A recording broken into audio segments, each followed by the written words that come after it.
AgriVentures Incorporated. It is my privilege to welcome you all to our Kubota Saka Day. This day is dedicated to our dear local farmers, lalo na po dito po sa area ng Kamsur at Albay area.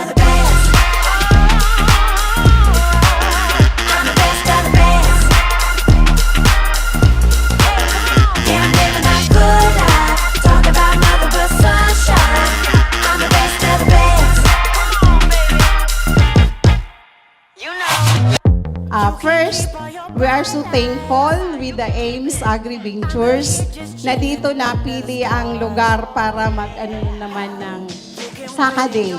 Salamat po sa pagpunta dito. Kahit baha yung mga dinadaanan, still, andito po kayo.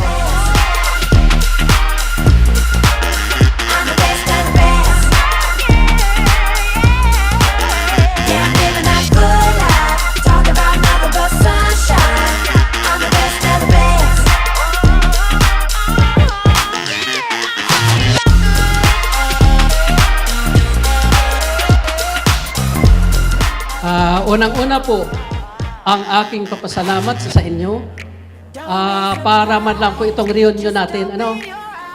Lahat po kayo dito, mga associations, cooperatives, nandito po kami para po at least makakuha na naman tayo ng panibago. What is new?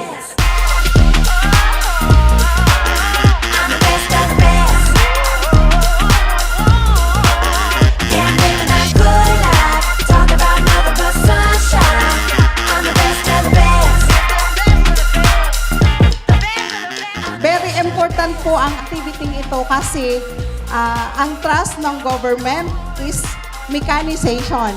Napaka-importante po ng okasyon para po ma-update kayo. Kasi every time, every year, nag-i-innovate po yung technology ng machineries.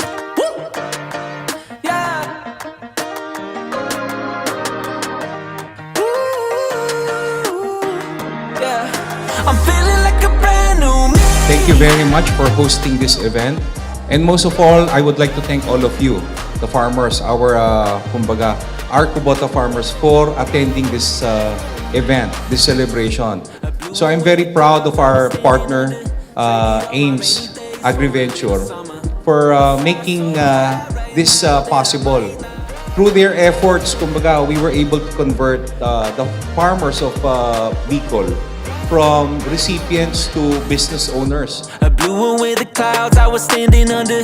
Traded all my rainy days for a little summer.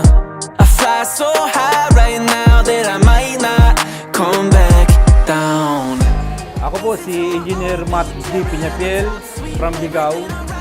Ako po ang umahawak ng farm mechanization ng Ligao City. Ang advice ko lang po sa mga co-farmers, sa mga farmers, lalo po sa amin, ina-advise ko po sa mga asosasyon na tangkilikin ang kubota, ang gawa ng kubota, kasi ito po ay talagang matibay sa pagsasaka.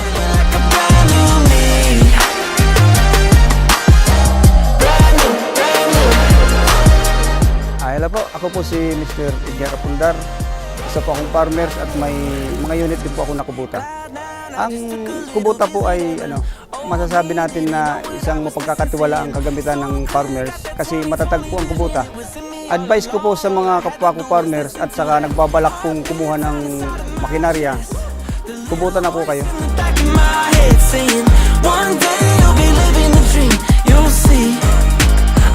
Ako po si Glicerio Among Glorioso ng bayan ng Libmanan. Isa po akong magsasaka at saka isa po akong seed grower ng aming bayan.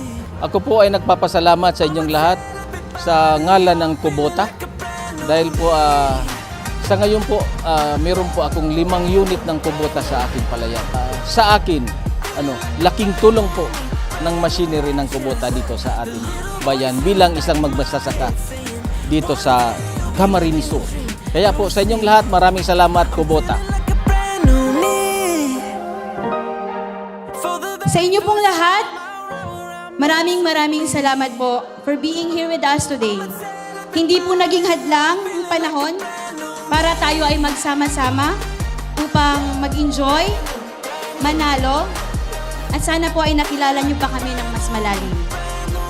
saka ilalim-ilaliman po ng aming mga puso.